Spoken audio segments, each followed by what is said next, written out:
आज सकाळी सकाळी एग बॉईल केले आणि लागलो आपल्या ऑफिसच्या तयारीसाठी. खूप बरं वाटतंय कारण आपण रेग्युलर व्हिडिओज अपलोड करतोय, चांगला रिस्पॉन्ड येतोय. त्यानंतर नाश्ता वगैरे करून घेतला आणि ऑफिसची सगळी तयारी वगैरे करायला घेतली आणि आपण निघालो हेल्मेट घेऊन बाहेर. तर वाईफला बाय केलं आणि शूज वगैरे घालून आपण निघतो आता खाली. लकीली आज कबुतरांनी जास्त परेशान नाही केलं पाहिजे, नाही तर गाडी खूप घाण करून ठेवतात. तर गाडी व्यवस्थित आणि स्वच्छ बघून खूप बरं वाटलं.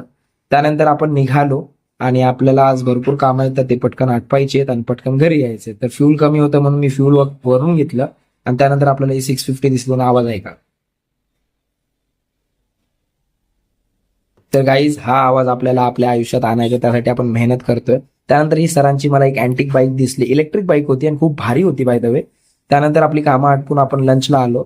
मस्तपैकी लंच वगैरे केला आणि निघालो आता घराच्या दिशेने, कारण आपली कामं वगैरे आटपून आपण निघतो 5:30-6 पर्यंत घरी. सो इथे तुम्ही घाटल्यामध्ये बघितलं असेल की बाळूमामाचं खूप भारी मंदिर आहे. तर तिकडे आलो, मस्तपैकी दर्शन घेतलं. त्यानंतर घरी आलो आणि आपल्या तुम्हाला माहिती आहे चाळीतल्या घराचं रिनोव्हेशनचं काम चालू होतं. तर ते काम वगैरे कुठपर्यंत आलं ते बघायला आलो आणि खूप भारी केलंय आणि ह्या पूर्ण घराचा आपल्याला एक कम्प्लीट होम टूर तुम्हाला द्यायचा आहे. तो मी नक्कीच व्हिडिओचा फुल बनवेलच. त्यानंतर बाहेर आलो तर बघतोय काय की पूर्ण सिलेंडरची लाईन लागली होती आणि काका मला सांगत होते जवळजवळ 3 तास ते लाईन मध्ये उभे आहेत. लकीली सगळ्यांना सिलेंडर भेटले पाहिजे कारण आपला पण सिलेंडर संपायला आलाय.